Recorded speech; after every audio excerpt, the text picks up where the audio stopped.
Olá pessoal, nesta aula vamos falar sobre a dissolução da sociedade conjugal e também a dissolução do vínculo conjugal, analisando as disposições do Código Civil acerca destes assuntos, ok? Vamos lá então.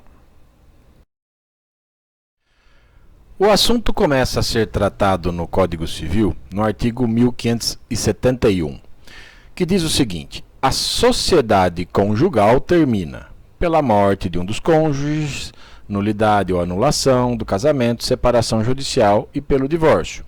O parágrafo 1º deste mesmo artigo diz que o casamento válido só se dissolve pela morte de um dos cônjuges ou pelo divórcio, aplicando-se a presunção estabelecida neste código quanto ao ausente. Então, é importante primeiro diferenciarmos duas situações interessantes aí, né? Observem que o caput está falando em sociedade conjugal e o parágrafo 1º falando em casamento válido. Quando o parágrafo 1º diz casamento válido, ele está se referindo ao vínculo conjugal ou vínculo matrimonial, né?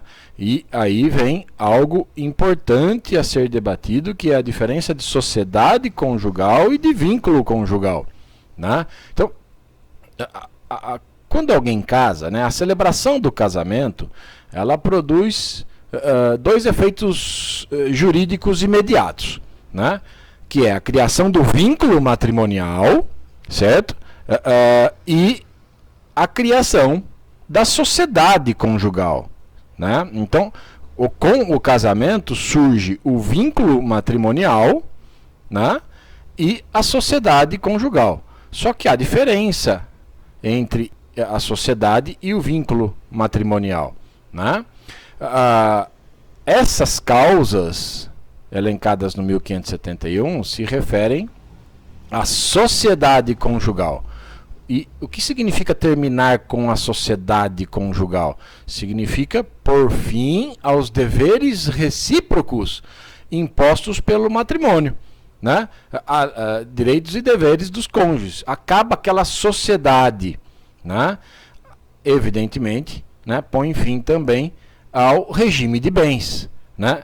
Mas quando se termina com a sociedade conjugal, nem sempre irá também terminar com o vínculo matrimonial, né? Com aquela relação jurídica criada entre os cônjuges, né? Essa relação jurídica, né, em alguns casos, ela persiste, ela continua existindo, né? Então, observem que são 4 as hipóteses que encerram com a sociedade conjugal: a morte, nulidade ou anulação, separação judicial e divórcio. Mas o vínculo, essas são causas de extinção da sociedade conjugal, certo? Termina aquela sociedade que havia entre os cônjuges, né? E também põe fim ao regime de bens. Agora, o vínculo matrimonial, ele só se dissolve pela morte, certo? E pelo divórcio, né? Aqui, evidentemente, está falando em casamento válido. Então, é claro também que a nulidade ou anulação do casamento põe fim a tudo, tanto à sociedade quanto ao vínculo matrimonial, né? Mas é fato que a separação judicial acaba apenas com a sociedade conjugal, mantendo-se ainda, né, a existência do vínculo matrimonial, né? É claro que eu concordo com aqueles que dizem que isso é praticamente uma ficção, né? Isso é praticamente não há lógica, né, nesse sistema criado, né? Quer dizer, como que a sociedade conjugal termina, como que a sociedade conjugal termina com a separação judicial, mas mantém o vínculo matrimonial? Acontece que isso tem um efeito prático, né? O efeito prático qual que é? Com a separação judicial, que termina apenas com a sociedade conjugal, não há que se falar em possibilidade de novo casamento. A pessoa só pode se casar novamente, contrair novas núpcias, com a dissolução do vínculo matrimonial. Então, uma pessoa separada não pode casar. Ela está lá ela ainda se qualifica como impedida para o casamento lá no artigo 1521, que proíbe as pessoas casadas de se casarem, né? Então, o casamento válido, ou seja, o vínculo matrimonial, só é atingido, só é fulminado, só fica extinto com a morte de um dos cônjuges, né? E pelo divórcio, tá? Evidente que também se ocorrer a nulidade ou anulação do casamento, mas nunca com a separação judicial, tá ok? Analisando aqui rapidamente esses incisos, né? Então, tá lá, a morte de um dos cônjuges, né? A morte de um dos cônjuges é uma das formas de dissolução da sociedade conjugal e, repito, nesse caso ocorre também a dissolução do vínculo matrimonial, né? O cônjuge sobrevivente, ele passa ao estado de viuvez, né? E uma das consequências disso é o fato, por exemplo, de a lei não proibir o seu casamento, né? O viúvo pode se casar novamente, né? Atenção que esta morte, como dito aqui no parágrafo 1º, né, ela pode ser real ou efetiva, né? Ou quando implica no término da existência da pessoa natural, né? E também pode ser a morte presumida, né? Que é atingida, que é declarada com aquele processo de ausência demorado que vocês estudaram lá na parte geral do Código Civil, né?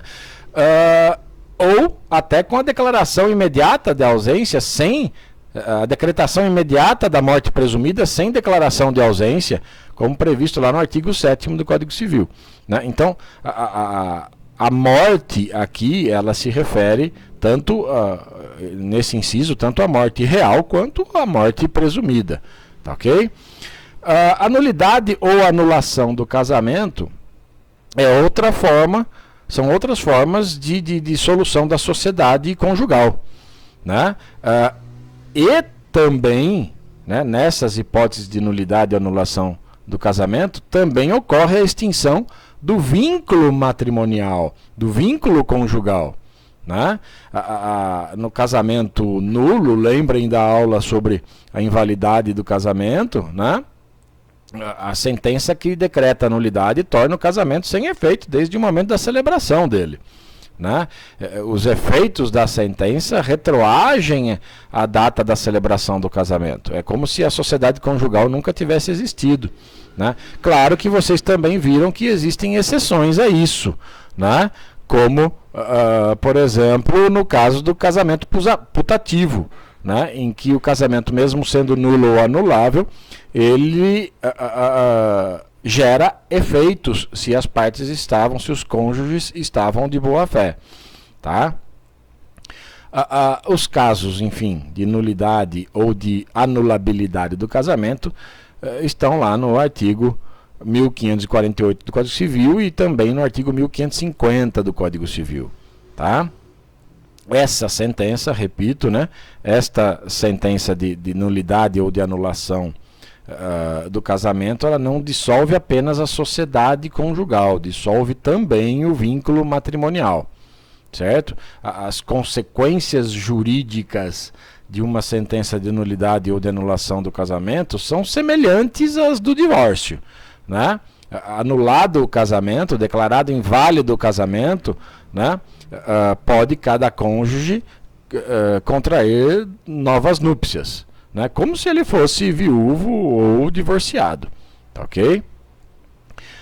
No inciso 3 diz separação judicial, e nós vamos falar dela nos artigos seguintes, nos slides seguintes, né? Mas é uma forma voluntária de dissolução da sociedade conjugal e a finalidade é realmente dissolver a sociedade conjugal sem dissolver o vínculo.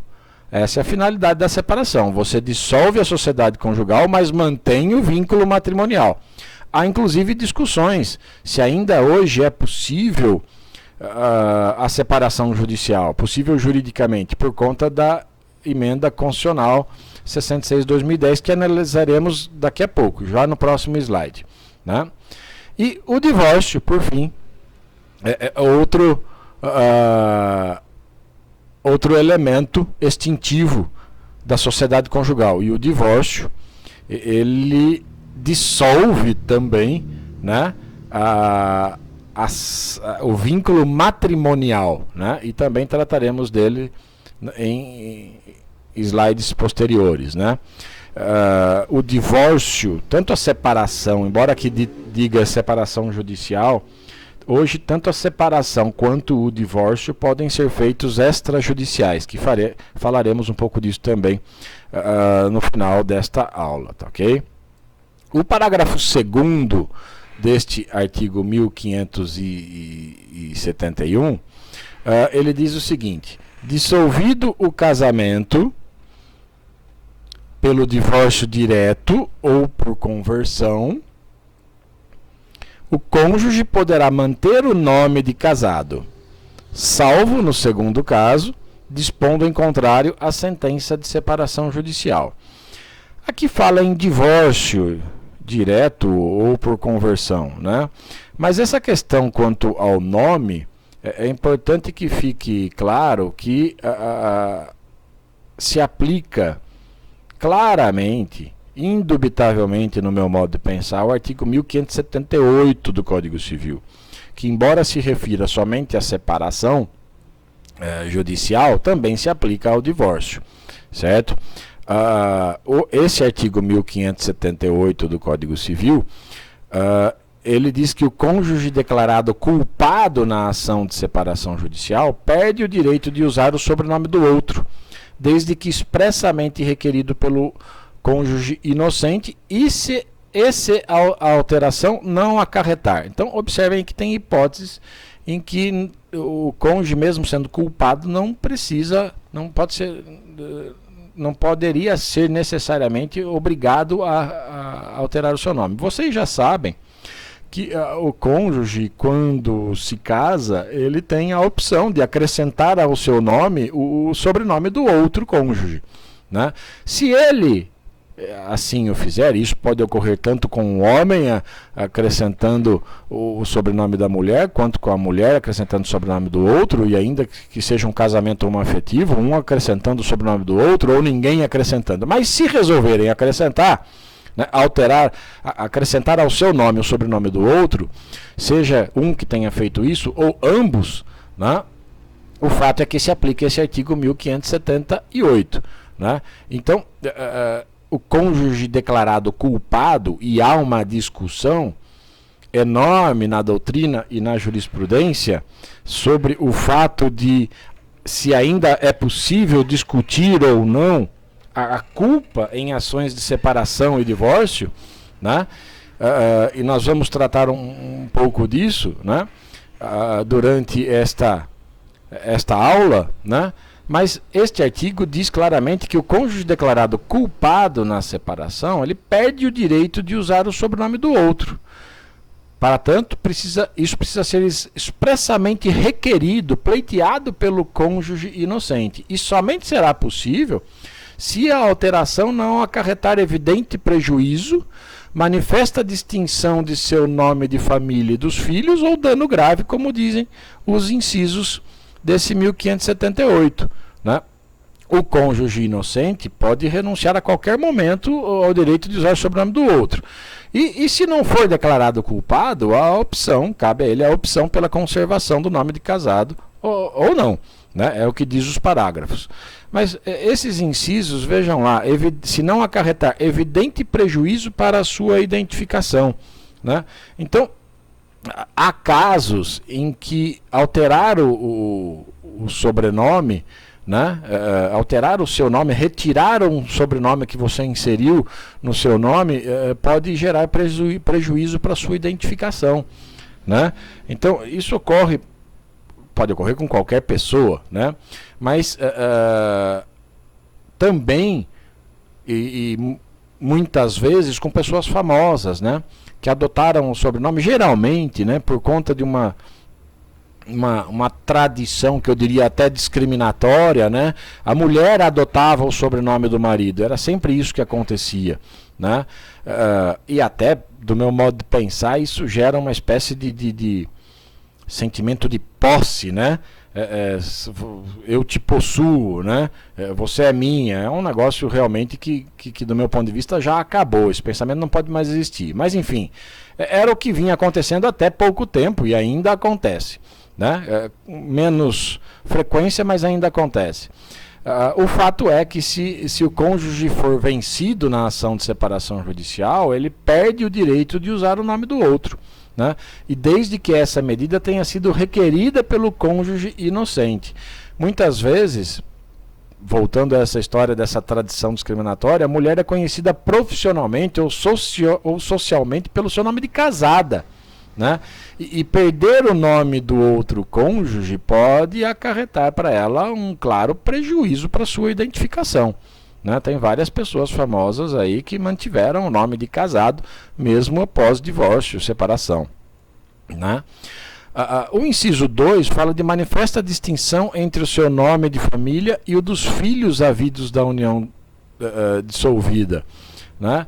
Muitas vezes, também por conta daquela tradição discriminatória que eu disse, né, os filhos não levam o sobrenome da mãe, né? Levam na composição do seu nome, eles levam apenas o sobrenome do pai, né? Então a mulher, quando casa, adota o sobrenome do marido, né, e depois tem que abandonar esse nome, haveria uma distinção radical, surgiria uma distinção radical entre o nome dela e o nome dos seus filhos, né?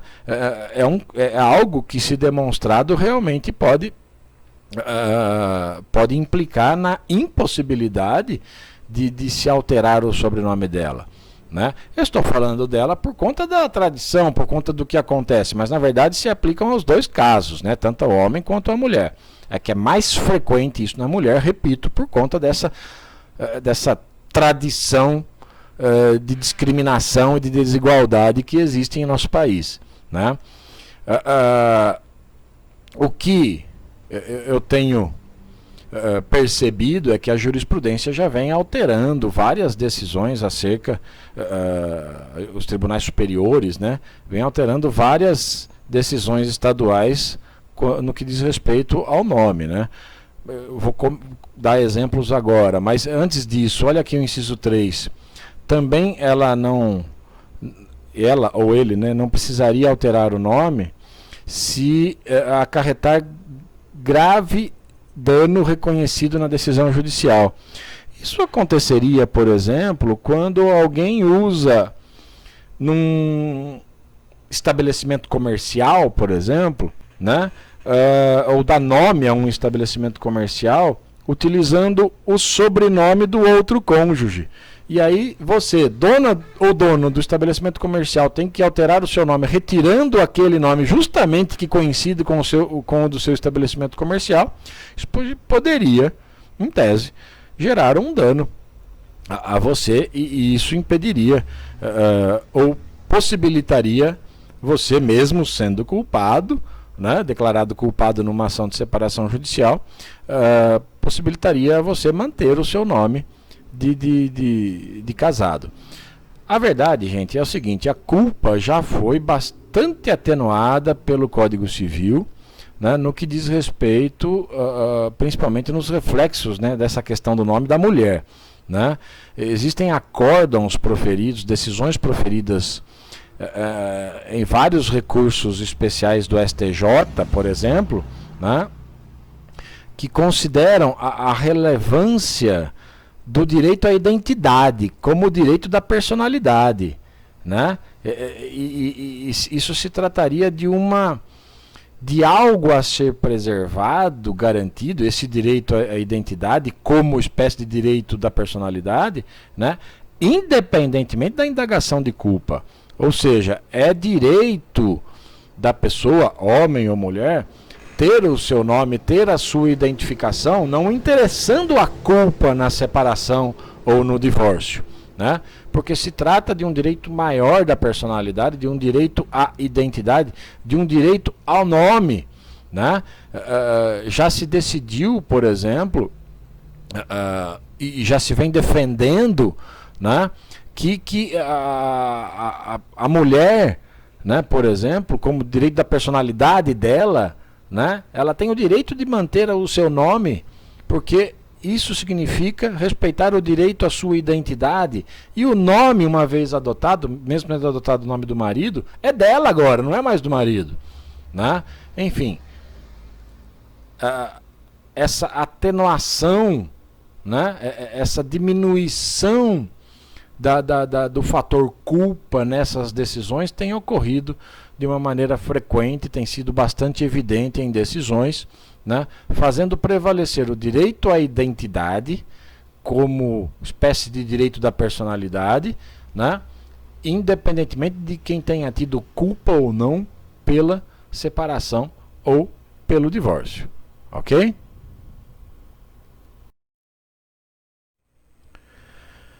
Antes de entrarmos na análise dos demais artigos do Código Civil sobre separação e divórcio, penso ser importante debatermos os efeitos da emenda constitucional número 66/2010.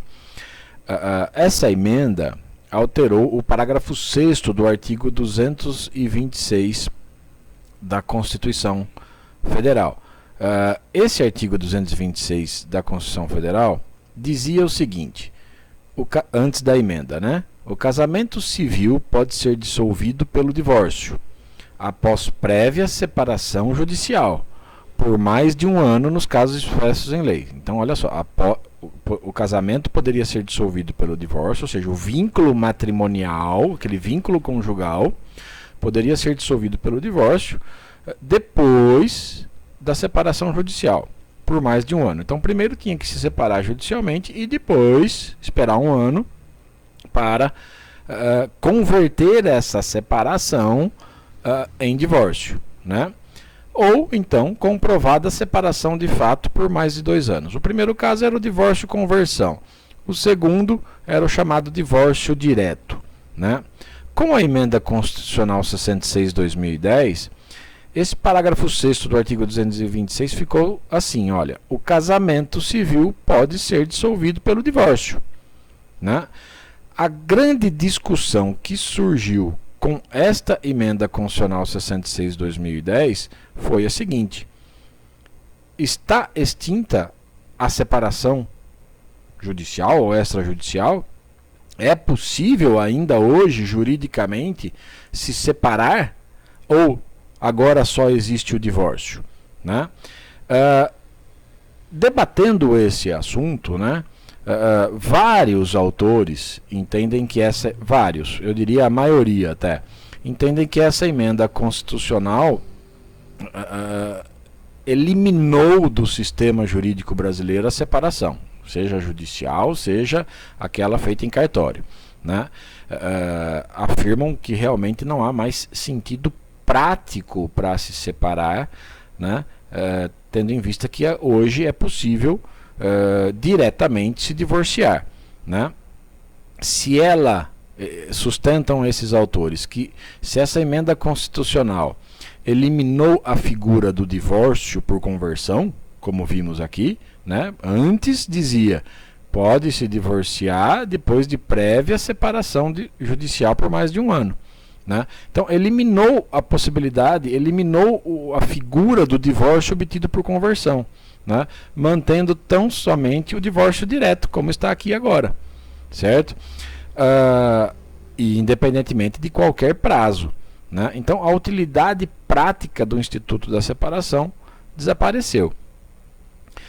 Eu até diria que concordo que é possível afirmar que a separação caiu em desuso, né? Realmente ficou algo pouco utilizado na prática, né? Poucas pessoas se separam, a maioria vai direto para o divórcio, né? Enfim, esses autores dizem que tendo sucumbido à separação, sucumbida à separação com a emenda constitucional 66/2010, né, desapareceu consequentemente de todo o nosso sistema jurídico, né, todas as regras desapareceram, né? Todas as regras infraconstitucionais que regulamentavam a separação, inclusive principalmente essas previstas no Código Civil, desapareceram do nosso sistema jurídico. Ou seja, não é mais possível hoje a separação. Vários autores, como eu disse, pensam dessa maneira, dentre eles o Cristiano Chaves, o Paulo Lobo, Rodrigo da Cunha Pereira, a Maria Berenice Dias e vários outros, Pablo Stolze Gagliano, Rodolfo Pamplona Filho, Flávio Tartucci também, José Fernando Simão e assim por diante, né? Enfim, tem esse entendimento de que a separação, então, o instituto da separação não existe mais, é até juridicamente impossível. Com o devido respeito a essas opiniões mencionadas, né, desses autores, eu discordo radicalmente disso, né, e tentarei explicar por quê. A verdade é que a separação, ela ainda continua sendo possível em nosso ordenamento jurídico. Né? A separação, a emenda constitucional número 66/2010 não extinguiu o instituto da separação judicial e nem o da separação extrajudicial, né? Aliás, tem um entendimento, embora não seja uma súmula vinculante, não seja algo que vincula decisões, mas o Conselho da Justiça Federal, naquelas jornadas de direito civil, se não me engano, na 5ª jornada, né, um dos enunciados de número 514, né, tem exatamente esse texto. A emenda constitucional número 66/2010 não extinguiu o instituto da separação judicial. E principalmente, penso eu, porque existem efeitos práticos muito diferentes de quem se separa e para quem se divorcia, né? Alguns nós já comentamos na tela anterior, certo? Por exemplo, aquele que se separa judicialmente, ele continua impedido de casar. Aquele que se divorcia, né, ele pode contrair novas núpcias, né? Então, as causas terminativas da sociedade conjugal estão elencadas no artigo 1571, que nós já vimos, né? A emenda constitucional 66/2010 não revogou expressamente as normas do Código Civil que tratam desse assunto, né?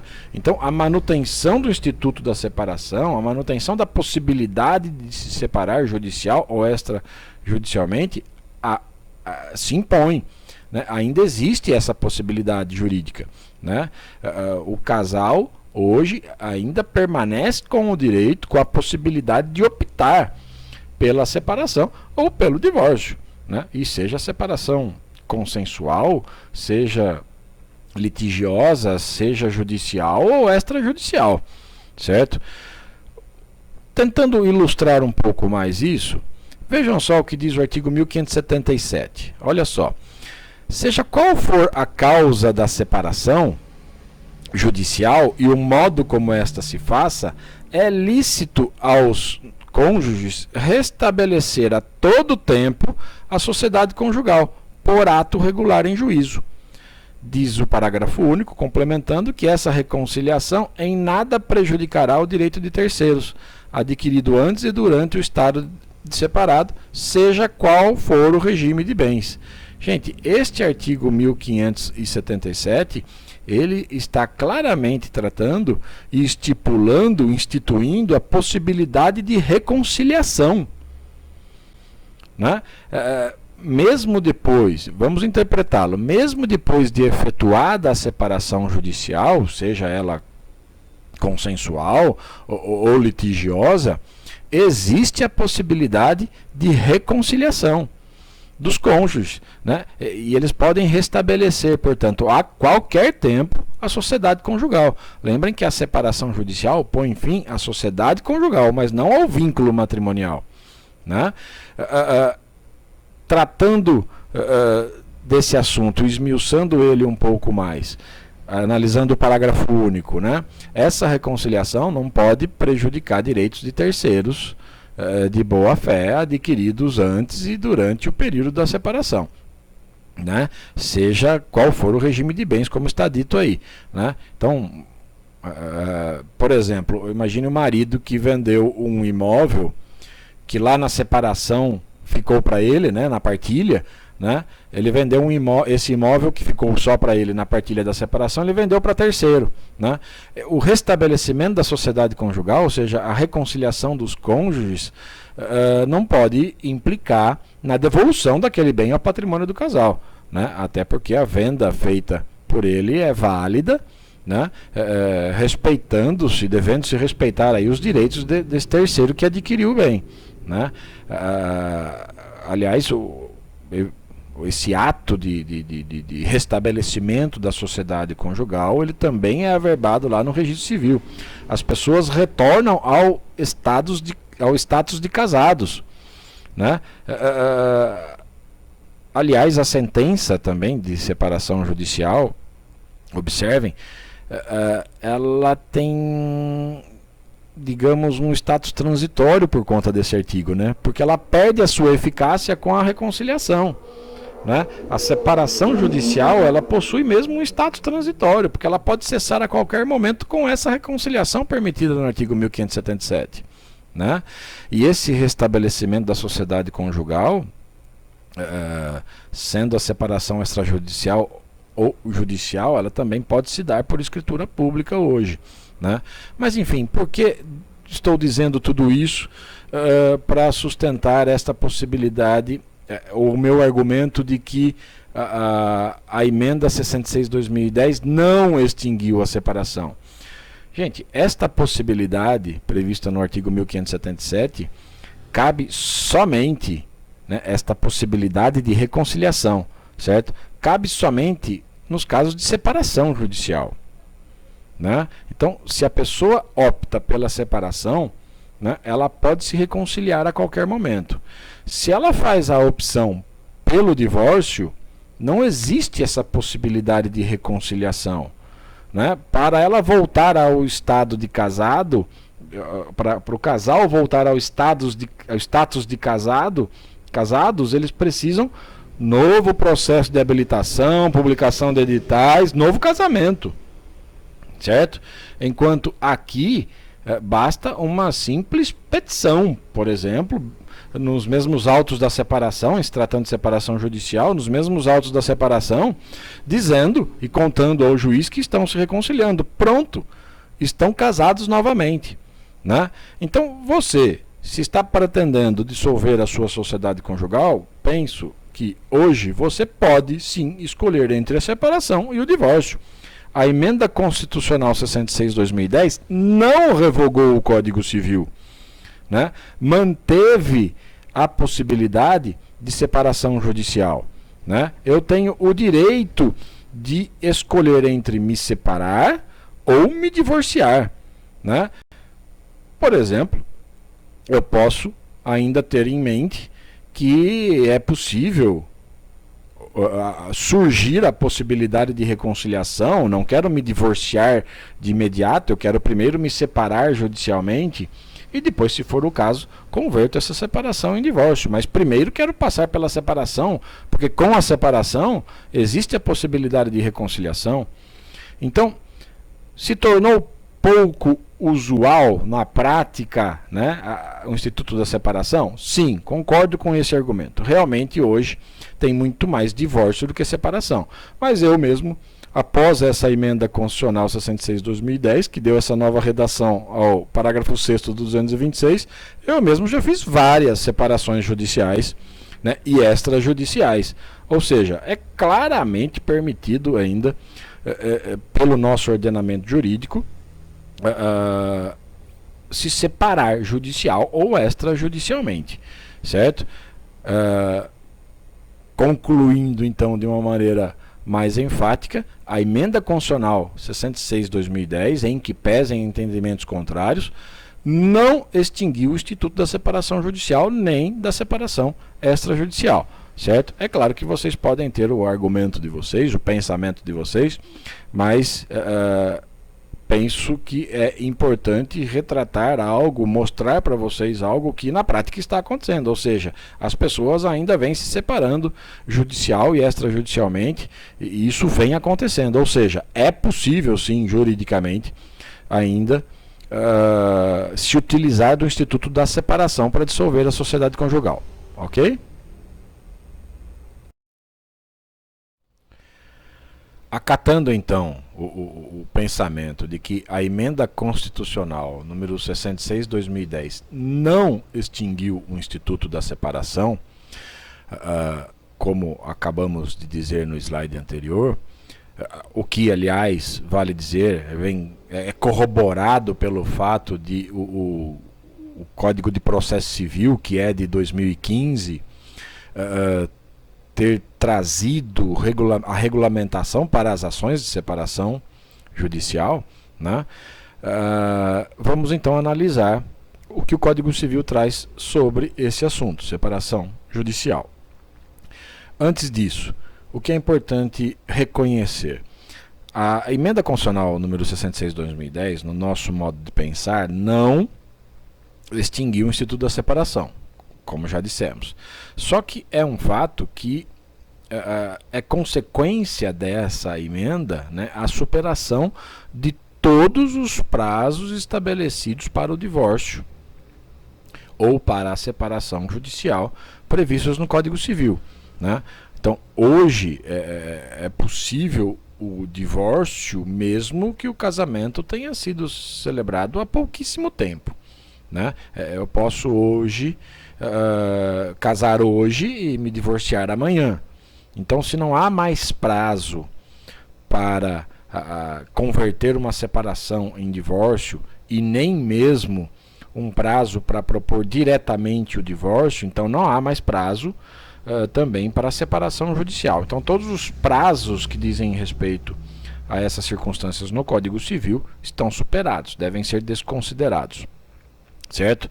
Bom, dito isso, vamos ver o que traz esse artigo 1572 para a nossa análise. Diz lá no caput que qualquer dos cônjuges poderá propor a ação de separação judicial, imputando ao outro qualquer ato que importe grave violação dos deveres do casamento e torne insuportável a vida em comum.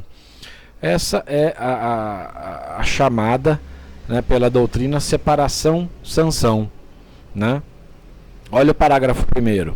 A separação judicial pode também ser pedida se um dos cônjuges provar ruptura da vida em comum há mais de um ano e a impossibilidade de sua reconstituição. Essa é a separação chamada pela doutrina, né, separação falência, né? Mas atenção, o prazo não existe mais, certo?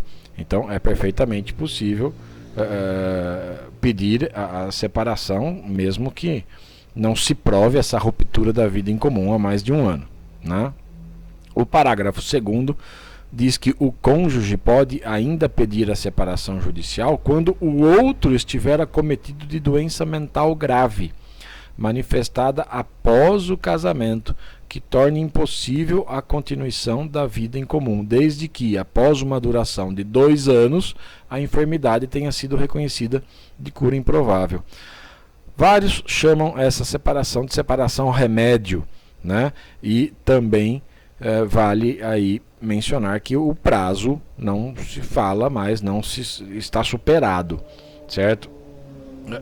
Enfim, observem que o código traz situações, né? A separação litigiosa como sanção, que está lá no caput, artigo 1572, que ocorre quando um dos cônjuges imputa ao outro uma grave violação dos deveres do casamento, que torne insuportável a vida em comum, né? A separação litigiosa como falência, né? Que se dá, está no parágrafo 1º, né? Que se dá quando um dos cônjuges provar a ruptura da vida em comum, sem possibilidade de sua reconstituição, né? A separação litigiosa como remédio, né? Lá no parágrafo 2º, que se efetiva quando um dos cônjuges a pedir diante do fato de o outro estar acometido de grave doença mental que foi manifestada após o casamento e que impossibilite a vida em comum e que tenha e que seja uma enfermidade de cura improvável, né? O parágrafo 3º desse mesmo artigo, ele diz que ele se refere exclusivamente, né, é uma espécie de penalidade, né, que fica restrita ao caso de separação requerida por motivo de doença mental, né? Observem que ele começa dizendo, no caso do parágrafo 2º, né, reverterão ao cônjuge enfermo que não houver pedido a separação judicial os remanescentes dos bens que levou para o casamento, se o regime dos bens adotado permitir, ameação e também ameação dos adquiridos na constância do casamento. Então, diz respeito ao efeito patrimonial dessa separação sem culpa, né? Que consiste exatamente na perda pelo cônjuge que requereu a separação, né, dos bens remanescentes que o cônjuge, ou seja, que ainda existirem, né, isso quer dizer remanescentes, que o cônjuge enfermo levou para o casamento, assim como na perda da meação dos bens adquiridos na constância do casamento, se o regime de bens adotado permitir, né? Repito que esse parágrafo 3º, essa penalidade, digamos assim, prevista no parágrafo 3º, ela é restrita ao caso da separação requerida por motivo de doença mental, né? Não deixa de ser, e para mim fica claro aí, que o que a lei procurou fazer nesse parágrafo 3º foi beneficiar o cônjuge mentalmente doente, né, conferindo-lhe algumas vantagens patrimoniais, certo? Mas, ainda tratando desse assunto, porque percebam que existem vários pontos que envolvem culpa, né? Diz o artigo 1573 do Código Civil que podem caracterizar a impossibilidade da comunhão de vida a ocorrência de alguns dos seguintes motivos, E aí tem um rol de motivos que gerariam ou poderiam caracterizar essa impossibilidade de vida em comum, né? Um deles é o adultério, né, que está no inciso 1, por ser uma infração ao dever recíproco de fidelidade. A tentativa de morte perpetrada por um dos cônjuges contra o outro, né?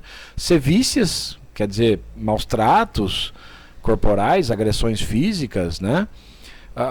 Injúria grave, que seria um ato ofensivo à moral do cônjuge, né? Seja uma injúria real ou verbal, tá? Abandono voluntário do lar conjugal durante um ano contínuo, né? O abandono voluntário do lar conjugal, na verdade esse artigo todo hoje é muito criticado, né? Mas será que precisa de um ano contínuo de abandono para tornar insuportável a vida em comum, né? Não, né? Claro que não, né? Essa é a minha posição, pelo menos. Enfim, o artigo continua dizendo condenação por crime infamante, e aí depende da análise do caso concreto, mas homicídio, estupro, tortura, terrorismo, latrocínio, tráfico, enfim, tem vários que podem se encaixar aí. E conduta desonrosa, né?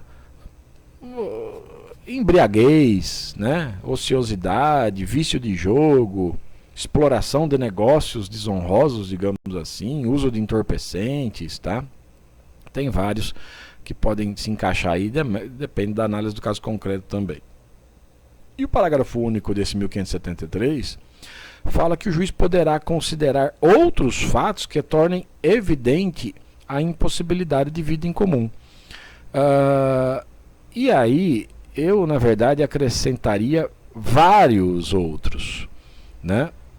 Inclusive atenuando a questão da culpa, né?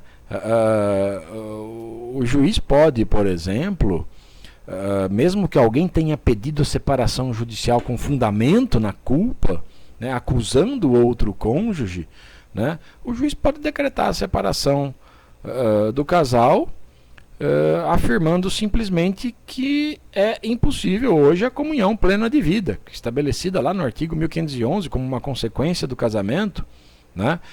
Isso se caracterizaria como outros fatos que tornem evidente a impossibilidade de vida em comum, né? A verdade é, gente, e isso precisa ser dito, né, que o Código manteve o pressuposto da atribuição de culpa a um dos cônjuges, né? Mas isso vem para a propositura da ação de separação judicial, isso, claro, quando não houver consenso entre eles, né?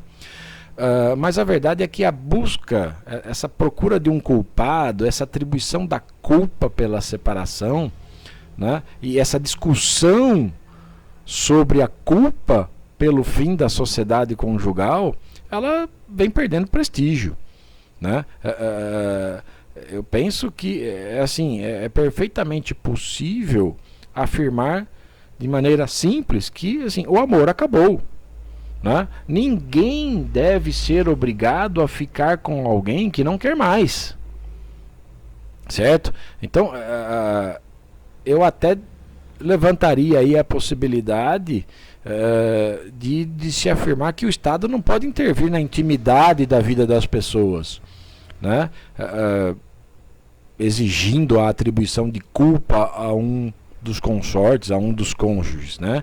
Isso decorre inclusive lá do princípio da dignidade da pessoa humana previsto na Constituição Federal como fundamento da República Federativa do Brasil, né? De qualquer maneira, eu acredito que a separação fundada na culpa, claro, ainda é possível juridicamente, é possível se atribuir culpa a alguém, mas isso vem perdendo prestígio, né? É claro que em algumas situações o reconhecimento da culpa pode gerar inclusive outros efeitos importantes, né? Como, por exemplo, a possibilidade de indenização, que é algo bastante discutido também, né? A infidelidade, por exemplo, né, que está elencada aí no 1573 como um dos motivos que podem gerar a impossibilidade da comunhão de vida, né? A infidelidade, penso, né, pode gerar o dever de indenizar, né? Pode causar dano moral, né? Enfim, são discussões importantes e que devem sempre estar à frente dos seus debates, dos seus estudos. Pensem a respeito disso, certo? E é claro, em se tratando de direito de família, em se tratando de separação, de dissolução de sociedade, demanda sempre a análise do caso concreto, porque cada um tem as suas peculiaridades, certo? Ainda quanto à separação, vejam o que diz o artigo 1574. Dar-se-á a separação judicial por mútuo consentimento dos cônjuges, se forem casados por mais de um ano e o manifestarem perante o juiz, sendo por ele devidamente homologada a convenção. Aí diz o parágrafo único que o juiz pode recusar essa homologação e não decretar a separação judicial se apurar que a convenção não preserva suficientemente os interesses dos filhos ou de um dos cônjuges. Esse é o fundamento, esse artigo 1574 é o fundamento da separação judicial consensual, né? É aquela separação que se opera por mútuo consentimento dos cônjuges, né? E o acordo que eles apresentarem ao juiz não precisa estar acompanhado de motivação, ou seja, os cônjuges chegaram ao entendimento de que o casamento não vinga mais, não dá mais certo e ambos querem dissolver a sociedade conjugal. Esse artigo 1574 é o fundamento para a ação de separação judicial consensual, né? Com relação a esse parágrafo único, numa ação de separação judicial consensual, né, a petição ela é instruída, né, tendo filhos menores ou incapazes, né, a petição dessa ação ela é instruída, como de praxe, com a descrição dos bens móveis e imóveis, a partilha desses bens, o acordo sobre a guarda dos filhos, né, unilateral, compartilhada, né? A guarda dos filhos menores, né? Direito de visita, pensão alimentícia ao cônjuge que não possuir bens suficientes para se manter, né? Ainda, o que mais? Declaração sobre a decisão, né? A respeito do nome do cônjuge, né? Esclarecendo se ele volta a usar o nome de solteiro ou se continua com o de casado, né?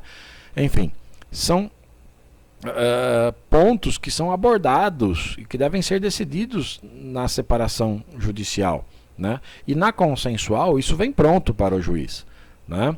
O que o juiz pode é homologar esse acordo, essa separação, ou não. É isso que está dizendo o parágrafo único, né? Ele está autorizado, de acordo com esse parágrafo único do 1574, ele está autorizado a recusar a homologação e não decretar a separação judicial se o juiz verificar que aquela petição, aquele acordo, aquela convenção entre os consortes não atende aos interesses de um dos cônjuges ou não atende aos interesses dos filhos, certo? Claro que isso demanda análise do caso concreto, mas enfim, é possível o juiz não homologar o acordo e não decretar a separação judicial. Eu penso até que há um certo retrocesso aí. Ele poderia realmente não homologar o acordo em relação à guarda ou em relação à partilha de bens, mas não tem por que não decretar a separação, né? Então, ambos estão pedindo para se separar, não pode o Estado impedir essa separação, né? Eu penso que a separação deve sim ser decretada e relega outras discussões para momento posterior, né? Por exemplo, quanto à homologação do acordo firmado acerca da divisão dos bens, né? Ou sobre a guarda dos filhos, sobre pensão alimentícia, né? Continua com o processo discutindo isso, mas decreta a separação, né? Ok?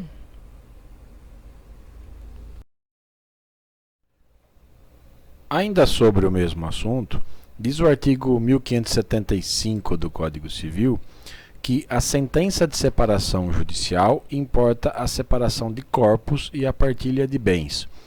Na verdade, não é só a sentença de separação judicial, né? A separação como um todo, né? Porque a separação pode ser feita também extrajudicialmente, como veremos no final desta aula. Mas, enfim, é fato que com a separação cessa o dever de coabitação, o que aliás já está dito no artigo seguinte, né, no 1576, a separação judicial põe termo aos deveres de coabitação e fidelidade recíproca e ao regime de bens. Então, se com a separação cessa o dever de coabitação, né, evidentemente a separação de corpos é uma consequência direta da sentença que decretara a separação, né? A ação de separação judicial litigiosa, aliás, né, ela pode ser precedida, né, antecedida pela separação de corpos, né, como uma medida cautelar, tá? Quanto à partilha de bens, tanto bens ativos quanto passivos, né, tanto dívidas também têm que ser partilhadas, certo? Ela pode ser feita mediante proposta dos cônjuges, como fala o parágrafo único, né? E aí homologada pelo juiz, isso em se tratando de separação consensual, ou pelo juiz decidida, pelo juiz deliberada, né? Em se tratando de separação litigiosa. Evidente com a observância, né, em respeito às normas, quando decidida pelo juiz, né, em respeito às normas que regem o regime matrimonial de bens adotado pelos cônjuges, né? Nada impede, na verdade, que, havendo uma demanda entre os cônjuges sobre a questão da divisão do patrimônio, né, sobre a partilha de bens, essa partilha ela pode se dar posteriormente, né? Ela pode ser decidida após a decretação da separação judicial, né? Até porque o artigo 1581 do Código Civil diz que o divórcio pode ser concedido sem que haja prévia partilha de bens, né? Então, é possível o divórcio sem a prévia partilha de bens, né? E se o divórcio é possível, nada impede que se decrete separação judicial sem essa partilha, né? Se a norma permite o mais, com razão permite o menos, né? Está permitido o menos. Então, não é obrigatória a partilha de bens na separação judicial, certo? Isso é algo que pode ser decidido posteriormente. O artigo 1576, como já dissemos, ele fala que a separação judicial põe termo aos deveres de coabitação e fidelidade recíproca e ao regime de bens. É evidente que o regime matrimonial de bens ele vigora enquanto o casamento existir, enquanto existir a sociedade conjugal, né? Terminada, encerrada a sociedade conjugal, a separação, com a separação, por exemplo, põe fim, né? Fica extinto o regime matrimonial de bens. Mas, de qualquer maneira, o que está dito no 1576 é que a separação, ao dissolver a sociedade conjugal, né, ela põe fim, ela termina com os deveres recíprocos do casamento, né, como o de coabitação, o de fidelidade, né, e também põe fim ao regime matrimonial de bens, né. Existem outros deveres impostos pelo Código Civil, como estudamos lá atrás, direitos e deveres dos cônjuges, né, 1566 do Código Civil, que permanecem, né, eu penso que eles permaneçam, né. Então, olha lá, a mútua assistência, acho que é um deles, né. Evidente que essa mútua assistência, ela pode se converter, ela se mantém se convertida em obrigação alimentícia, né. Claro, nem sempre isso vai acontecer. O dever de sustento, guarda e educação dos filhos permanece, e também penso que o dever de respeito e consideração mútuos ainda continua existindo, né? Mesmo com a dissolução da sociedade conjugal. Na verdade, é um dever que devemos em relação a qualquer pessoa, né? Devemos ter em relação a qualquer pessoa. O parágrafo único do 1576 diz que o procedimento judicial da separação caberá somente aos cônjuges e, no caso de incapacidade, serão representados pelo curador, pelo ascendente ou pelo irmão. Somente, então está claro aí, somente os cônjuges é que têm a iniciativa da ação, né? É que podem figurar no polo ativo ou no polo passivo. É uma iniciativa privativa, intransmissível, né? Se um deles morrer, por exemplo, a ação será extinta, até porque a morte, como já vimos, a morte por si só já é uma causa de dissolução da sociedade conjugal e até do vínculo matrimonial, né? Por isso que também a ação de divórcio se extingue com a morte de um dos cônjuges. Porém, na segunda parte desse mesmo artigo, nesse mesmo parágrafo único do 1576, ele abre uma exceção, né, permitindo que, no caso de incapacidade do cônjuge, ele possa ser representado pelo seu curador, pelo seu ascendente ou por um irmão, né? Não está dito aí que tem que ser nesta ordem, mas eu penso que é possível sustentar isso, né? Não é tão pacífico esse entendimento, na verdade, mas eu acho que, havendo um curador, somente a ele cabe essa representação ou substituição processual aí do cônjuge, né, que se tornou incapaz após o casamento, né. Se não houver um curador, então essa representação passa aí sucessivamente ao ascendente, que tem mais proximidade, né, com o cônjuge incapaz, e na falta do ascendente, aí sim ao irmão. Não está dito, repito, nesse parágrafo único, que há essa ordem, que deve ser obedecida essa ordem. E eu acho até que ela pode ser desrespeitada dependendo de quem, de quais são essas pessoas que representarão o cônjuge, né?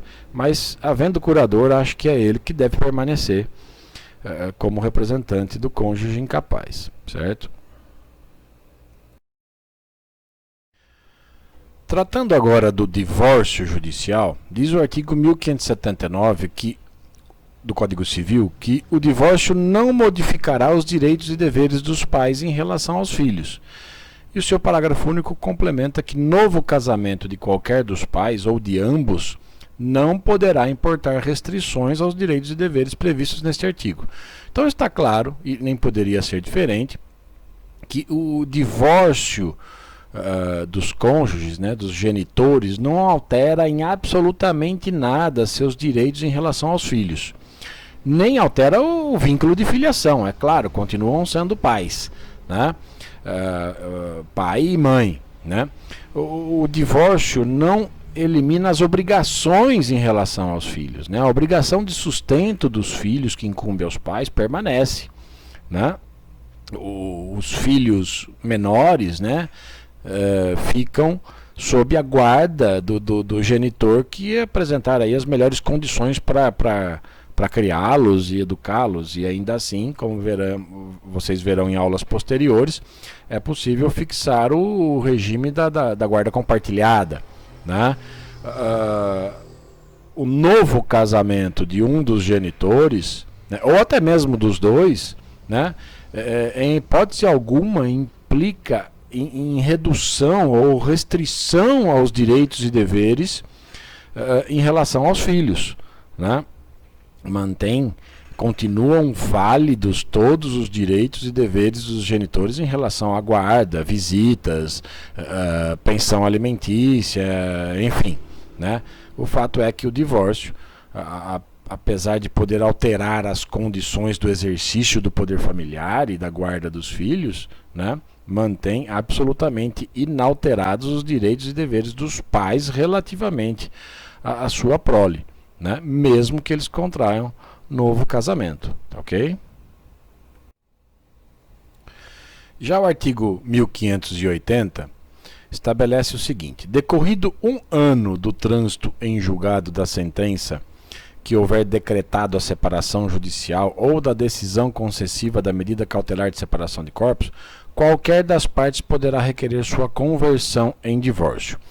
Este artigo está tratando do divórcio conversão, ou chamado divórcio indireto, né? Atenção que esse prazo de 1 ano, como já dissemos, por conta da emenda constitucional 66/2010, não é mais exigido, né? Então, a separação judicial, de acordo com esse artigo, né, seja consensual ou litigiosa, ou até extrajudicial, né, ela pode ser convertida em divórcio. É o chamado divórcio conversão ou divórcio indireto, né? Pela emenda 66/2010, né, com a alteração que ela fez no parágrafo 6º do artigo 226 da Constituição Federal, não é mais necessário o prazo de separação prévia de mais de 1 ano, né? Antigamente antes da emenda, você se separava, né? E depois dessa separação você tinha que esperar 1 ano para poder converter essa separação em divórcio. Agora não, isso não é mais, esse prazo não é mais necessário, né? O divórcio indireto, ou essa conversão, se você optou primeiro pela separação, né, a conversão dessa separação em divórcio pode ser feita a qualquer tempo, pode ser pleiteada a qualquer tempo e por qualquer um dos cônjuges, certo? E é por isso que o divórcio, o indireto, ele pode ser consensual ou litigioso, né? Enfim, a separação pode sempre ser convertida em divórcio, né? Lembrando que o divórcio, a separação, extingue apenas a sociedade conjugal e, se convertida em divórcio posteriormente, o divórcio extingue o vínculo matrimonial, né? E é aí que ele possibilita a celebração de um novo casamento pelos cônjuges, né? Pelos ex-cônjuges, certo? O parágrafo 1º desse artigo diz que a conversão em divórcio da separação judicial dos cônjuges será decretada por sentença da qual não constará referência à causa que a determinou. Então não importa a causa da separação, né? No divórcio não se discute a culpa pela separação, né? Não constará da sentença qualquer referência à causa, ao motivo que gerou a separação, tá? O parágrafo 2º, por sua vez, do mesmo artigo 1580, diz que o divórcio poderá ser requerido por um ou por ambos os cônjuges no caso de comprovada separação de fato por mais de 2 anos. É o chamado divórcio direto, né? Então você não se separa primeiro, você faz a opção, uma vez casado, de, ao invés de se separar, vai direto para o divórcio. É perfeitamente possível, né? E não há mais a necessidade dessa comprovada separação de fato por mais de 2 anos, certo? A emenda, repito, a emenda 66/2010 tornou possível o divórcio a qualquer momento, né? Então deve ser excluída essa exigência da comprovação do lapso temporal de separação de fato, né? O divórcio pode ser obtido pelos cônjuges a qualquer tempo. Esse é o chamado divórcio direto, tá, ok? O artigo 1582, assim como ocorre com a separação judicial que acabamos de ver, né, estabelece que o pedido de divórcio somente competirá aos cônjuges e, se um deles for incapaz para propor ação ou para se defender, quem pode fazer isso por ele é o curador, o ascendente ou o irmão. Então, somente, assim como, repito, como ocorre com a separação judicial, somente os cônjuges é que podem requerer o divórcio, né? É uma ação personalíssima, né?